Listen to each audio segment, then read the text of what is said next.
was a dispute resolution mechanism, not only to deal with the breaches, but in real-time disputes when they emerged. I remember one of the first disputes that emerged at the beginning of the process was when Palestinian officials were given a VIP status, which enabled them to cross the checkpoints without being stopped and checked. In the very beginning of the process, one of the Palestinian ministers, who should have been able to cross the checkpoint without any problem, was held up at a checkpoint by an Israeli sergeant. This issue ended up on the desk of the President of the United States, because there was no mechanism for dealing with disputes in real time when they happened at the lowest level possible. These are two simple areas which require some kind of third-party mechanism to deal with. Now, I think there are all kinds of different models of doing it, as Hiba mentioned. I think what's required when we go back to negotiations and we make agreements is to address the specific issues where we can identify that we have a problem and we need a third party, and to designate a third party role to address the specific problem rather than looking at models. There are all kinds of different models. And I think what Hiba said at the beginning was what we're probably going to require is all kinds of hybrid models. There's not going to be one single third party mechanism doing all the different tasks that need to be done. And I once made a list of more than 20 tasks which would be helpful if third parties would engage in. We go back to the beginning. The question in negotiations, do we want a third party in negotiations? Ideally, the best negotiations are bilateral, direct negotiations without third party. We have a problem with third parties in negotiations. We've seen that all along. I can tell you that any time there's an official meeting that takes place between an official Israeli and an official Palestinian, and there is a third party in the room, and it's usually an American, the Israeli is talking to the American, and the Palestinian is talking to the American, and the Israelis and the Palestinians are not addressing each other. And they're expecting the American to resolve the dispute between the Israelis and the Palestinians, and the American negotiator doesn't do that, hasn't done that. The Americans have not been the honest broker in this process, let's face it. We know that the Americans cannot be an honest broker in this process. The reason why the Palestinians have agreed, and I think it's a smart decision, that if we're going to have a third-party negotiator role, it has to be the Americans, not because of the honest broker, but because they're the only possible effective broker. What does effective broker mean? It means that the broker is going to take the role of being mediator and table bridging proposals when the parties get stuck. But there's a problem. I once asked Elliot Abrams, who was the Deputy National Security Advisor under the administration of George W. Bush, when the Annapolis negotiations were going on, and it was obvious that the parties were stuck. They weren't moving forward. I asked Elliot Abrams, why aren't the Americans tabling bridging proposals? And he said to me, he said, Gershon, I'm surprised at you. He said, you know that when an American puts down a bridging proposal on the table, this is simply a euphemism for an imposed solution. And we, the United States of America, will not impose a solution on our friends and allies, the Israelis. So what kind of bridging role can we have here if the Americans continue to play the role as the attorney for the state of Israel, not the honest broker in negotiations? Now, we do have a model of an honest broker in negotiations from the American party, which even bridged the difficulty of proximity talks. You know, we have the model of George Mitchell, who came here and did proximity talks. What is it's a really bizarre term, proximity talks, because when you look up in the dictionary, what does proximity mean? Proximity actually means close, but proximity negotiations are when the sides are far apart.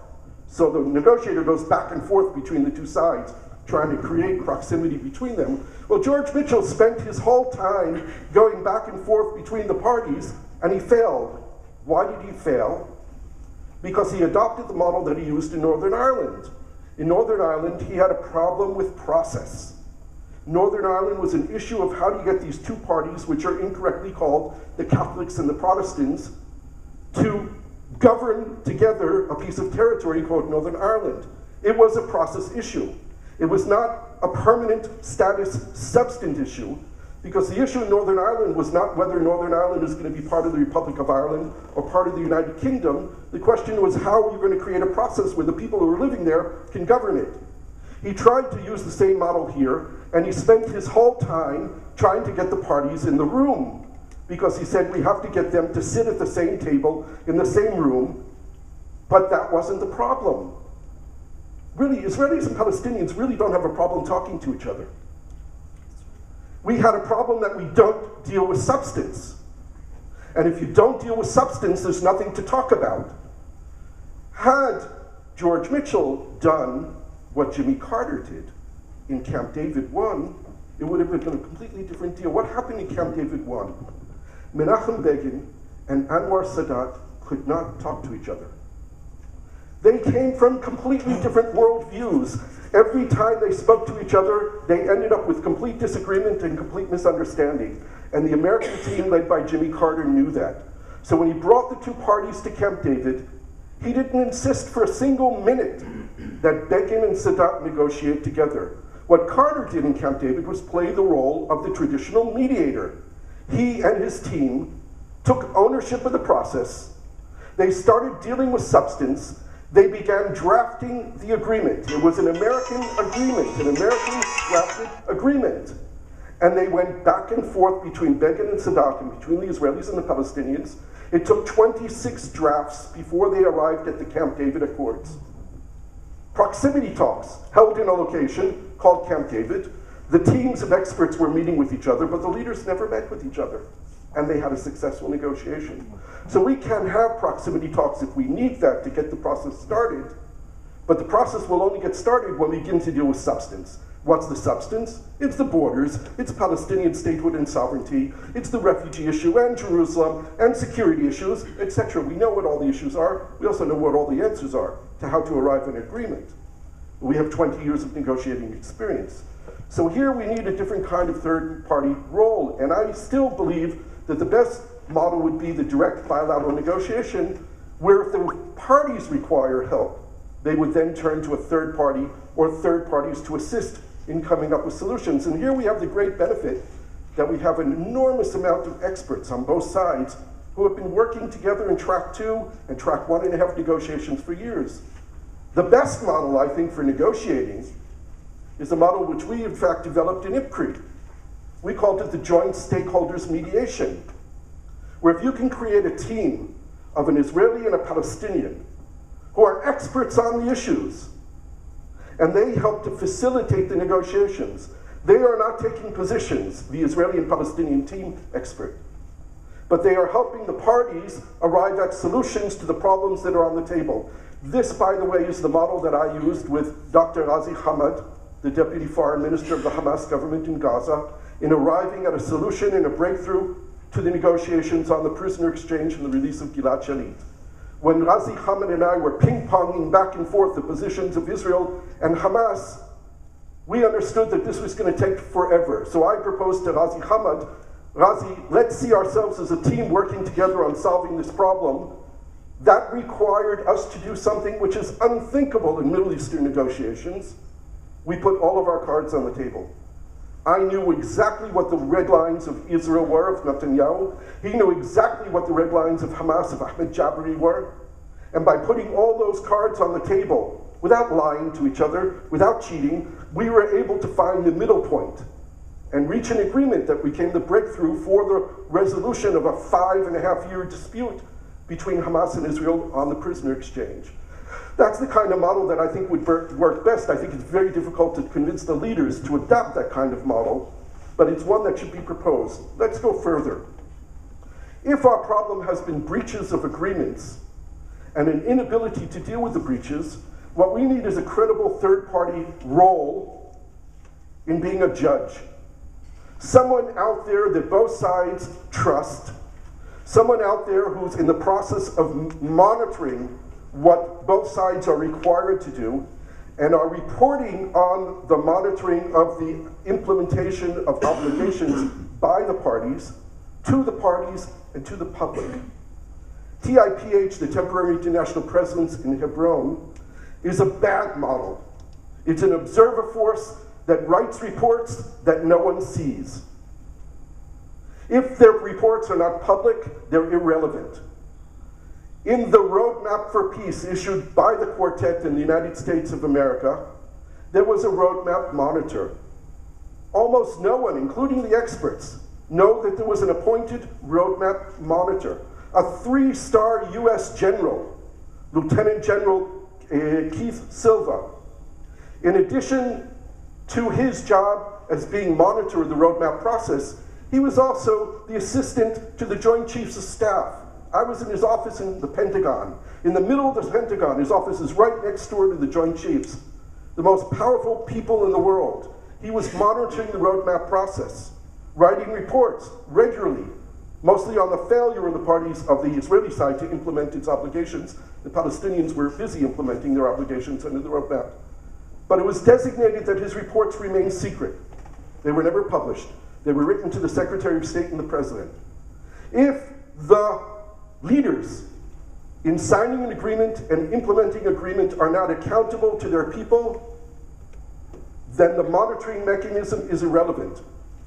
It's only when the leader of Israel and the leader of Palestine are accountable to their people for the implementation of obligations that they undertook in agreement that it becomes relevant. So we have to insist that there's a monitoring process, verifying implementation of obligations, and that those reports are made public so that there can be accountability. This is one of the failures of the process. We need to know what the obligations of the parties are. We need to ensure that the parties are implementing their obligations. And now I jump to security. No one is going to, and this is a clear Israeli position, no one is going to provide security better for Israel than Israel. Israel will never trust a third party to apply and provide security for Israel better than Israel can do it for itself. Nonetheless, there is the consideration of what Hiba said. There cannot be a real sovereign Palestinian state if it's controlled by Israel. So Israel needs to recognize that in the name of sovereignty for Palestinians, Palestinians have already agreed to compromise a part of their sovereignty by agreeing to a demilitarized state. That is a major compromise on sovereignty. Sovereignty is something that once you have it, you can also give parts of it away. The primary security responsibilities are going to have to be of the parties themselves. It is important for Israel that the Palestinians undertake security obligations and fulfill those obligations. It's not enough, but it is an essential part of the relationship building which has to come as part of a peace treaty between the parties. If we can't trust the Palestinians to undertake the security responsibilities that they have in establishing law and order under their own control, in ensuring that there's one gun and one authority, so to speak, that there's only the legitimate use of force dictated by the legitimate government of the territory, and not all kinds of militia and third-party groups within the Palestinian state that have weapons and the ability to use them, if that's not the responsibility of the Palestinians, and it is the responsibility of third-party force, we have a guaranteed failure in the process. The Palestinians and the Israelis have to be responsible for all elements of the agreement, including security. Now, what does that mean? We have a problem because we have other failed models. Israel left Gaza. Gaza turned into a warehouse of weapons. Israel is attacked from Gaza on a regular basis with rockets. From a strategic point of view, firing rockets from Gaza to Israel is not a strategic risk. It's not. It's a nuisance. It's something that no state can tolerate. It is not an existential threat to the state of Israel. It is not a strategic threat to the state of Israel. Rockets fired from the high point of Ramallah toward Ben Gurion Airport is a strategic threat. One single rocket fired toward Ben Gurion Airport when a United Airlines jet is flying in from Newark Airport, even if that rocket doesn't come close to that jet, is the end of civil aviation to the state of Israel. That is a strategic threat. And Israel cannot risk that the West Bank will become a warehouse of weapons and a launching pad for shooting rockets into Israel. So number one, it has to be the responsibility of the Palestinian security forces to make sure that it doesn't happen. But we are also going to have to require some kind of verifiable force along the external borders of the Palestinian state, not controlling the legitimate movement and access to the state of people and goods, but ensuring that when people and goods move through the border or try to move through areas that are not the designated border, there are mitigating means to prevent infiltration of terrorists or of ammunition that could be used by terrorists. The best solution would be a tripart force made up of Palestinians, Jordanians on the Jordanian side of the border, and some kind of agreement for a long-term military presence by Israeli forces in the framework of a three-party force. Now, I know that this was talked about in the negotiations between Olmert and Abu Mazen, and I know that there was a Palestinian agreement to the idea of a long-term presence for an Israeli military force, limited, designated, determined in advance what its role is, where it is, how it will patrol. This is an element that will have to be there. In order to facilitate that kind of force, I believe it would be necessary and desired to have some kind of third-party mechanism that's helping those three parties work together. Not doing the job for them, but facilitating the process of these three forces working together. And a model which might be interesting to look at is the multinational force in Sinai. The multinational force in Sinai is not a peacekeeping force that goes out and imposes military means on the population in Sinai. It's there to ensure the military cooperation and the implementation of the military annex of the Camp David Accord between Israel and Egypt. And by the way, it's been there for decades, and we don't hear about it. You know why we don't hear about it? Because it works. That might be a kind of model that we need to look at. I think likewise that we're going to need additional security presence, coordinated, cooperatively by Israel and Palestine. The model that was developed in Oslo of the joint security cooperation was only joint in name.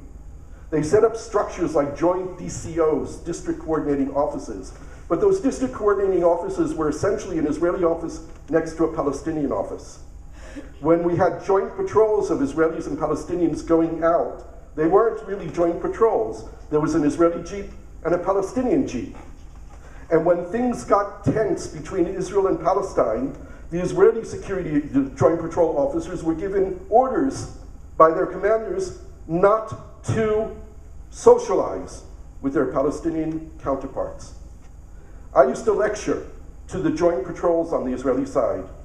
And what I used to tell them at the end of my lecture was, if you forget everything that I said in this lecture, remember one thing. Those orders that you were given not to socialize with your Palestinian counterparts, don't listen to them. Because in a moment of crisis, the only thing that's going to save your life is the relationship that you built with the people in the other jeep. The first Israeli killed in the Second Intifada was the commander of a joint patrol who was killed by his Palestinian counterpart.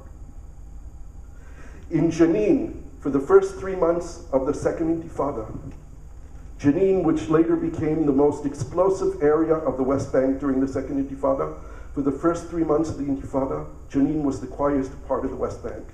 Why? Because the two commanders of the DCO in Jenin became very good personal friends. They had even gone on vacation with their families together to Turkey. They became friends, and when the Intifada broke out, they both decided it's not going to happen here. They were eventually both sent to other places because there were people who had interest that Jenin should explode also, not only be the only quiet area.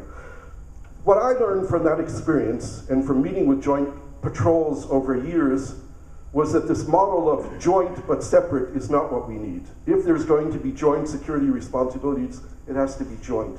They have to be sitting together in the same command post. They have to be running the show together. They have to be sharing intelligence information together. And because there's no trust today, which is warranted, that no trust, we're going to need a third party who's sitting in that room with them as well, facilitating the process. Now, these third-party security models are going to have to be led by the United States, because that's the only party militarily that Israel will trust. But I think it's very unlikely that we will see American soldiers in the West Bank, for the main reason that I can't foresee a situation where there might be a standoff between an Israeli soldier and an American soldier. That situation won't come. But I think what we will need is an American management of a joint security force. Management positions coordinating and running the operation, it could be headed by an American general, but the main participants in that force are going to be others. who are going to be brought in to serve those specific functions. Now I could go on and on. We need people at the borders. We're going to need people at the border crossings between Israel and Palestine. We're going to need some kind of third-party presence at the holy places. We're going to hopefully have a Jewish minority living in the Palestinian state. People who decide that they would rather live in what they call Judea or Samaria and become Palestinian citizens rather than coming back to Israel. And if I were sitting at the negotiating table, I would argue for that. In principle, as a matter of principle, that there should be a Jewish minority in a Palestinian state, but we're going to have to design some kind of security mechanism that will provide them with security so that they could live there securely. And that will also have to involve third-party roles. But again, the primary security responsibility is going to have to be on the parties themselves, not on the third parties. That has to be a crucial understanding. But nonetheless, a number of years ago in IPCRI, we wrote a policy paper looking at final status issues. We called the policy paper, "It Takes Three to Tango." That is unfortunately the reality here. The two of us can't tango alone. We need someone to play the music and to teach us how to tango together. So we're going to need these third-party roles in a multiple set of issues and places and functions. That's a reality that we need to understand, and we should be working on them already. Thank you. Thank you, Gershon. I'll hand over to Firas, and then perhaps we'll open the floor for questions. Thank you, Riman.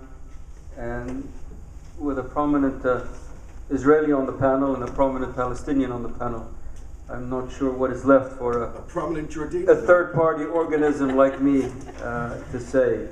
But I would like to thank IPCRI for this kind invitation, and I salute the good work of Riman and her colleague Dan, and prior to them, Gershon, and Hannah is also here, for constantly pushing the common agenda and providing, I think, venues in Jerusalem for stimulating discussion around issues related to Palestine and Israel. First, would you like to move, perhaps? No, I'm fine. I would also start with the regular disclaimer that anything I say here should not and will not be held against me in the court of public opinion. And so I was assured by Riman and Dan that the press and media are not inside the hall or lurking around, and hopefully nothing that I say will be reported outside this hall. And what I do say does not represent the office of the quartet representative officially. What I will say, I think, does represent my personal observations about third-party involvement in conflict in general and in relation to our conflict here in the Middle East. And I would say I come to this subject with a certain amount of humility, given the depth and the breadth of the literature out there on third-party mediation in human conflicts, not least of all our conflict here between Israelis, Palestinians, and Arabs. And I'll begin by admitting a personal bias. I am a big believer in the necessity of third-party mediation to resolve the Palestinian-Israeli conflict and the broader Arab-Israeli divide. And I say this, being cognizant of the fact that in certain situations, third-party mediation is simply not effective.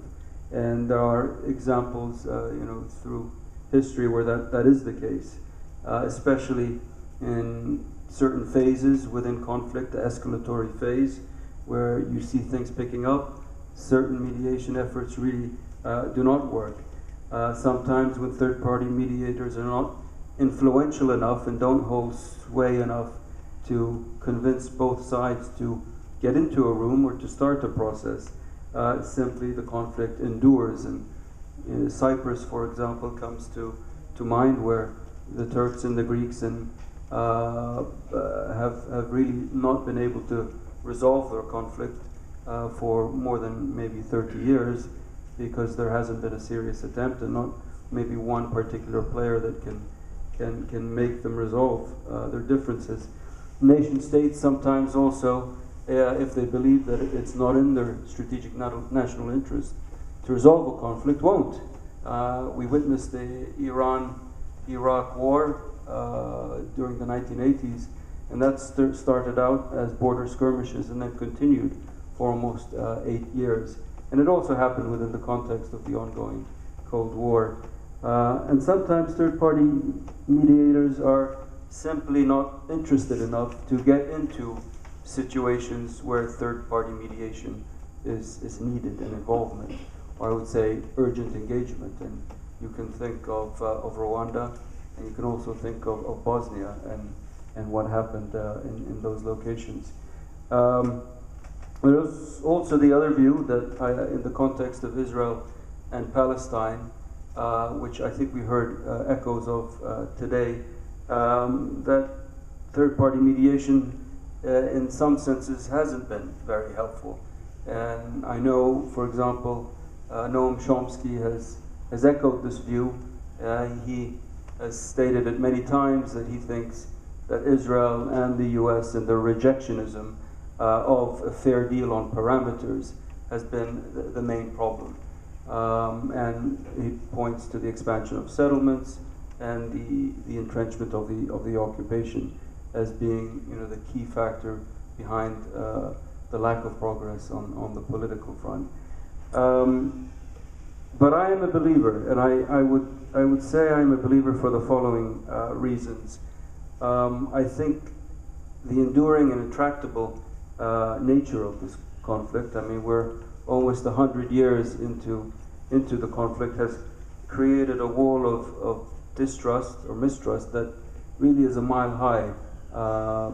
Perhaps not by some leaders on both sides of the divide, but certainly in our current context, there is a significant amount of mistrust that can only really be cut through by an outsider and a trusted outsider.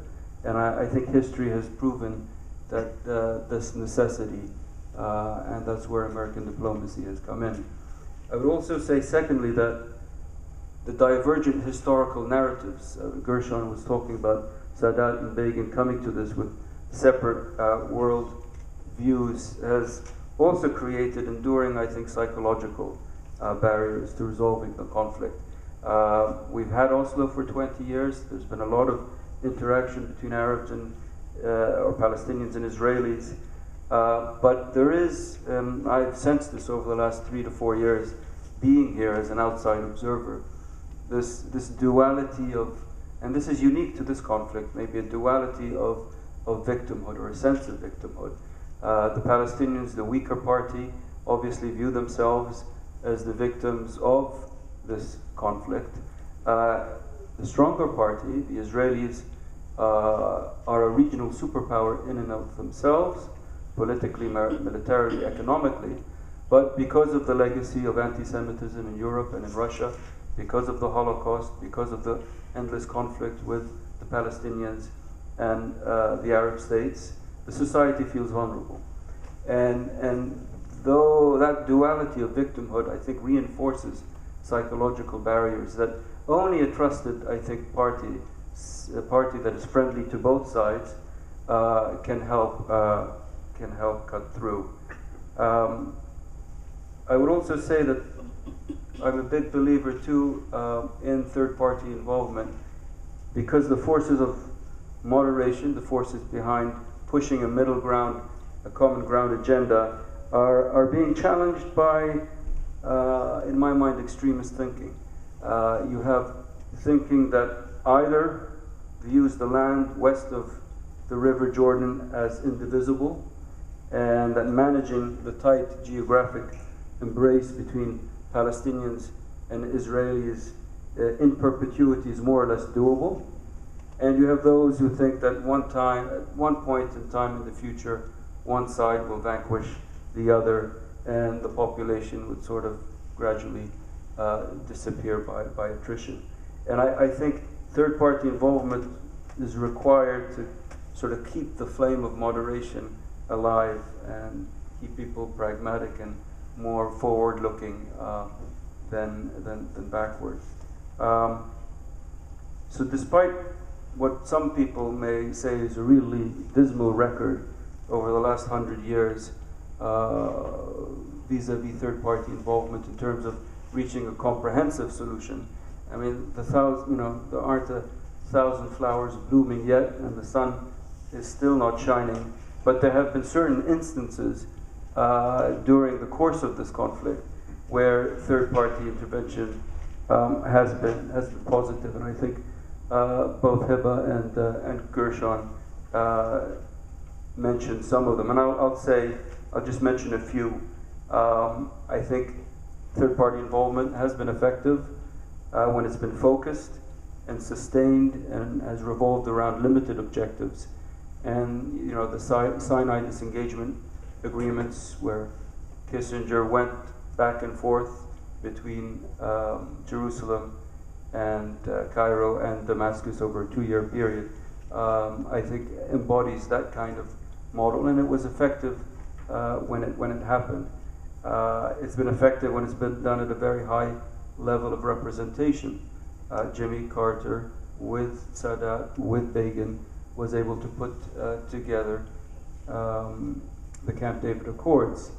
When it's also been when the focus has been on a regional approach, where you get multiple stakeholders into a room and you have multiple tracks, that can also work, and we saw that in Madrid. You also have third-party involvement to get track 2 diplomacy going, or track 1.5.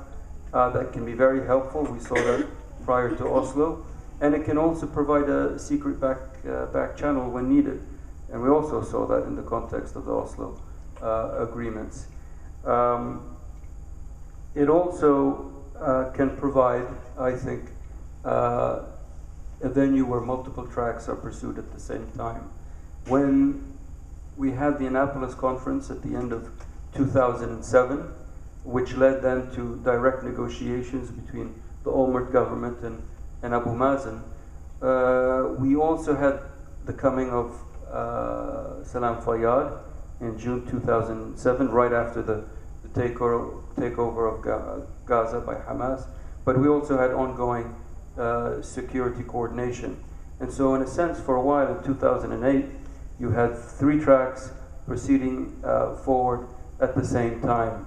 And I think that could only have happened if you had third-party involvement politically on the security front and economically, and to get the bottom-up and the top-down agenda working together for results. Looking forward, I'll just make a few quick comments. I think taking into account contextual factors are very important for the effectiveness of third-party involvement.